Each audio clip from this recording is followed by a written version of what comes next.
Should we be concerned about BRICS? Economics Explained. Have you ever heard of the group known as BRICS? It may not be the most appealing name, but it represents one of the world's most powerful economic groups. The BRICS alliance, which includes Brazil, Russia, India, China, and South Africa, wields significant global power. However, a large number of people are unaware of their existence. But here's why they matter. These countries control a whopping 26.7% of the world's land area and have a combined population of 41.5%. Furthermore, they account for roughly a quarter of the global economic output, with a combined GDP of $25 trillion. The BRICS have even outnumbered the United States and the European Union in size and influence.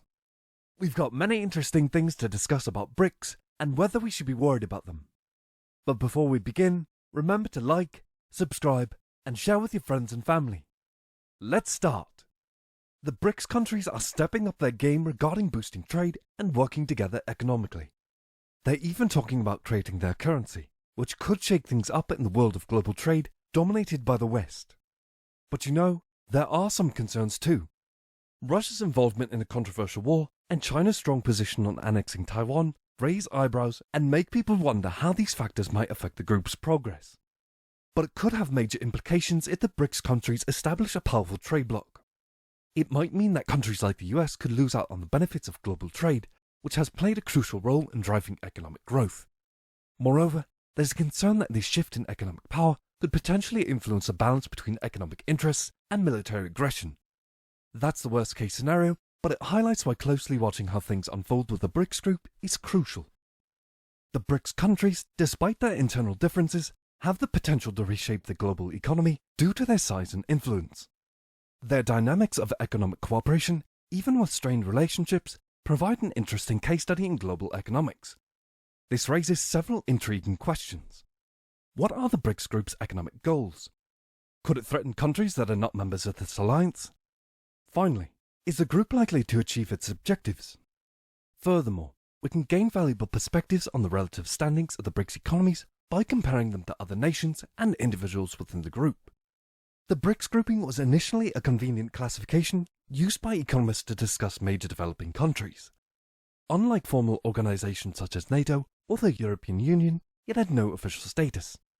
It provided a simple way to refer to these significant emerging economies. The BRIC countries, Brazil, Russia, India, and China, realized the benefits of working together and formed a group. They held their first formal summit in 2009, focusing on global economic conditions and financial institution reform. Shortly after, they expressed the need for a stable global reserve currency. South Africa joined later, in December 2010, thereby renaming the group BRICS. Later, annual summits were established to address economic goals and enhance cooperation. The establishment of the BRICS Bank, also known as the New Development Bank, has been one of the most remarkable endeavors since the formation of the BRICS group. It promotes global trade by investing in developing economies like the IMF. However, it has a limited membership. It excludes certain countries due to Chinese restrictions. That's not all. The BRICS countries are also exploring the establishment of direct undersea fiber optic cables for better connectivity, although Brazil faces geographical challenges. Additionally, they're considering hosting their sporting event, the BRICS Games, exclusive to member countries. The BRICS countries are shaking things up by seeking alternatives to global operations. But here's the thing, some of these countries have questionable human rights records, making it like an Avengers-style team with a twist. And they're not stopping there, they're even open to welcoming new members like the UAE, Saudi Arabia, Iran, Egypt, Bahrain, Argentina, and Algeria. This signals the formation of distinct economic teams around the world. But why are these countries making these bold moves? One possible reason is their desire to reduce their dependence on the rest of the world, particularly the West and the United States. By seeking alternatives, they aim to safeguard themselves against potential sanctions and economic measures imposed by the West, which could hinder their geopolitical ambitions that may not align with global consensus. These countries can tap into their vast shared resources and workforce by joining a unified bloc, creating a self-sustaining economic powerhouse. This means that even if they face isolation from the rest of the world, they have the necessary economic factors within their group to thrive and pursue their agenda. It's simply a strategic move to ensure their stability. It's important to consider a different perspective on these issues. If the US or Europe heavily relied on China's currency or reserves, they would also likely seek alternatives. The incident involving Russia being cut off from global payment networks served as a reminder that if countries conflicted with a powerful nation, their reserves could become worthless. While invasions of sovereign nations are uncommon, there is no guarantee that they won't happen elsewhere. Responsible governments would want backup plans, like the direct undersea cables connecting the BRICS countries, especially after revelations of data interception by the US National Security Agency. Understandably, these countries would invest in secure communication channels.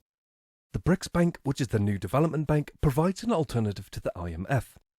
While some may have concerns about the member countries, similar regional organizations exist worldwide. Although the BRICS countries have considerable economic power, China surpasses all others combined.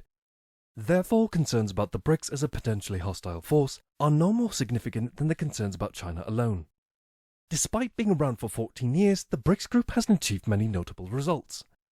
The Chinese currency, RMB, which could have been the group's main reserve currency, only makes up 2.7% of the global reserves, similar to the Canadian and Australian dollars. They've discussed introducing a completely new currency since 2009, possibly backed by gold, but progress has been slow. Even if this new currency becomes a reality, it could complicate trade with their current currencies. Their limited impact in affecting significant change is evident. There were high expectations that these countries would strongly influence the global economy. Although there is no denying that they still possess substantial economic and geopolitical power, including abundant resources, a skilled workforce, and nuclear capabilities, but most BRICS nations have experienced significant slowdowns. Russia's growth has been stagnant for over a decade, exacerbated by recent sanctions and the invasion of Ukraine. Brazil's economy has suffered a significant decline, losing nearly half of its GDP in the last decade, with a slow recovery due to ongoing political issues. South Africa has also struggled to achieve significant economic growth in the last decade. Even China, frequently regarded as an unstoppable economic force, faces new challenges as its economy matures. The outlook for these countries is not as bright as it once was, especially given their internal economic difficulties.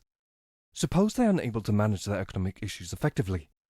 In that case, they will find it increasingly difficult to influence the global economy significantly.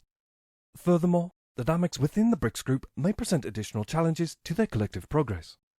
The BRICS countries, including potential members, are far from close allies. Indeed, the group's two largest economies, China and India, have engaged in military clashes over disputed borders. The BRICS alliance is more of a pragmatic arrangement in which smaller members seek to participate in major economic initiatives. In comparison, larger members seek control over influential economies around the world. When new initiatives clash with BRICS goals, the BRICS initiatives frequently take a back seat. It's crucial to acknowledge the potential impact of the BRICS group on the global economy, even though it is essentially a loose gathering of countries that meet annually to discuss economic goals. The attention it receives is largely due to the prominence of its member nations. However, we should recognize its concerning trend of fragmenting global cooperation. As more groups like BRICS emerge and the world becomes more focused on trading and sharing resources within smaller blocks of similar interests, we will all face challenges. Global trade and economic output are closely intertwined, and access to the global economy has played a significant role in the rapid development of countries like those in the BRICS group. Building an economy from scratch is a tough job. It gets easier when foreign investors bring in technology, infrastructure and customers for the local markets. But lately, there's a growing trend of countries wanting to do everything themselves. This trend is fueled by things like the pandemic and trade tensions. But it's not just the BRICS group doing it. Many countries and businesses are trying to bring their operations closer to home, even if it means sacrificing efficiency and potential opportunities. Today, India has great potential with its huge population of educated English-speaking people who can offer skilled services. However, being a part of a group that opposes some of its major potential customers could hold back India's future growth and hurt economies that could benefit from its services. We can't expect countries to always get along, but working together economically has been crucial for global peace. So, any trend that undermines this cooperation should raise concerns, even if the group's goals seem positive.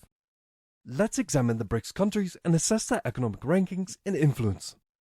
Although they are not a single nation or a tightly unified economic union like the EU, comparing them to other economies can give us valuable insights into their potential impact. In terms of size, the BRICS collectively have a massive GDP of $25 trillion, surpassing even the EU and the United States. Even without China, their combined output is a significant $7.5 trillion. So in this category, they score a perfect 10. However, it's important to consider that this GDP is divided among nearly half the world's population. This means that the average resident of the BRICS countries contributes only around $7,800 annually to the overall output, which falls behind the global average.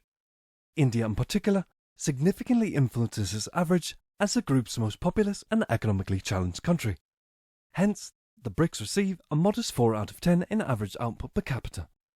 When it comes to stability and confidence, the BRICS face both internal and external challenges. Russia deals with widespread sanctions, Brazil grapples with political and economic crises, China is involved in trade wars, and India has ongoing disputes with China. That's already been discussed in detail before. So while the group can rely on each other for resources and trade, their overall stability and confidence score a 5 out of 10.